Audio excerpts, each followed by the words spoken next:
Perkenalkan saya Reni. Jadi Teh Reni, Kak Reni. Saya sedikit mau cerita ini. Fun fact-nya saya single mom. Kita sama-sama mau hilang. Untuk healing, tapi ternyata mantan suami saya juga ada di sini. Reuni. Mana sama-sama pengen hilang, hilangnya di sini. Oh, iya. Iya. Dapat hadiah mana? Cuma saya nggak tahu dia duduknya di mana. Tadi saya lihat Instastory-nya. Ada. Sama-sama mau healing ya. Sama-sama, tapi bagus ya healingnya ke sini. Tapi masih stalking Kak Buni. Masih stalking. Nggak apa-apa ya. Nggak apa-apa ya Ustaz ya. Jadi gini. Kok bisa gitu ya? Iya, itu dia. Saya mau bercerita sejujurnya. Kalau ngomongin tentang pernikahan kami, gak enak ya ada. Iya, ada orangnya. Gak apa-apa. Maksudnya mungkin justru bagian dari proposal aja. Iya. Oh, iya. Jadi kami menikah 8 tahun. Tapi kami berpisah di September tahun lalu. Mungkin ini atas dasar kesalahan kami berdua yang membuat kami pada akhirnya memutuskan untuk ya udah kita lebih baik sendiri gitu. Walaupun sebenarnya posisi sendirinya kami berdua itu cukup menarik karena kami masih tinggal di satu komplek rumah yang sama. Walaupun kami cuma beda blok doang. Sebegitunya kami masih, orang tua kami pun masih saling mengunjungi rumah kami berdua. Entah ini keegoisan kami berdua atau seperti apa, tapi semoga kita berdua saling mendoakan.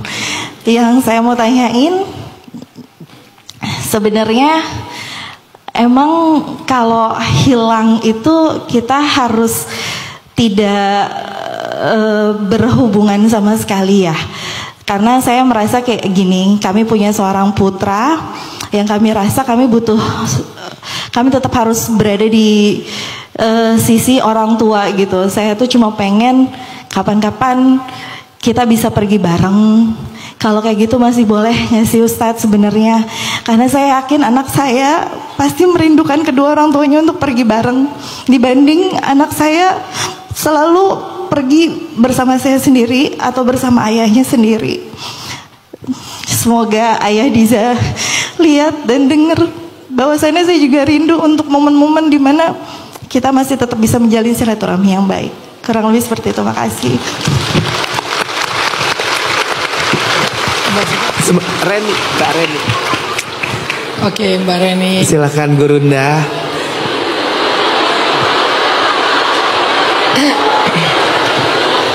Mbak Reni kan bulan September ya, September Maret. Belum terlalu lama sih, masih ada lah. Rasa itu belum hilang lah, jadi ya insya Allah ada pengikatnya juga anak. Tadi kan kasusnya untuk kasus yang memang harus ditinggalkan Mbak Reni. Kalau dengan kasus kayak gini itu nggak ada, di antara 3 tadi itu nggak ada. Kayak butuh bikin yang keempat ini. Ya, kan nggak harus fix kayak gitu kan. Itu hanya ideal lah. Jadi bisa ditambah, bisa dikurangin. Jadi maksudnya Mbak Reni jangan zolimin atau jangan ambil hak anak gara-gara permasalahan orang tua. Karena itu akan sangat berpengaruh kepada masa depan mereka. Apalagi dua-duanya masih hidup, nggak ada yang bisa gantiin. Mungkin Mbak Reni berusaha untuk kuat menjadi single parent bagi mereka, bagi dia misalnya. Tapi tetap aja sentuhan sosok ayah itu nggak tergantikan, sebagaimana juga sosok ibu nggak tergantikan. Kalau saya sih berharap ini sebuah proposal ya. Mudah-mudahan nanti ada jalan Allah akan islah di antara kalian, sehingga nanti Allah satukan lagi kalian dalam satu atap. Amin, amin ya Allah. Amin. Sebagai suami istri. Karena kalau kalian nggak satu atap, tapi kalian misalnya punya amanah anak, saya nggak tahu seberapa kuat kalian saling menjaga. Jangan sampai nanti kita kayak dengan dasar anak, kita nggak mampu menjaga diri malah terjebak ke dalam dosa. Tapi gara-gara menghindari dosa, kita malah zalim kepada anak. Nah ini kan dilema-dilema yang harus dipertimbangkan ya. Jadi kalau saya sih, saya nggak tahu masalahnya apa, itu kan masalah privasi.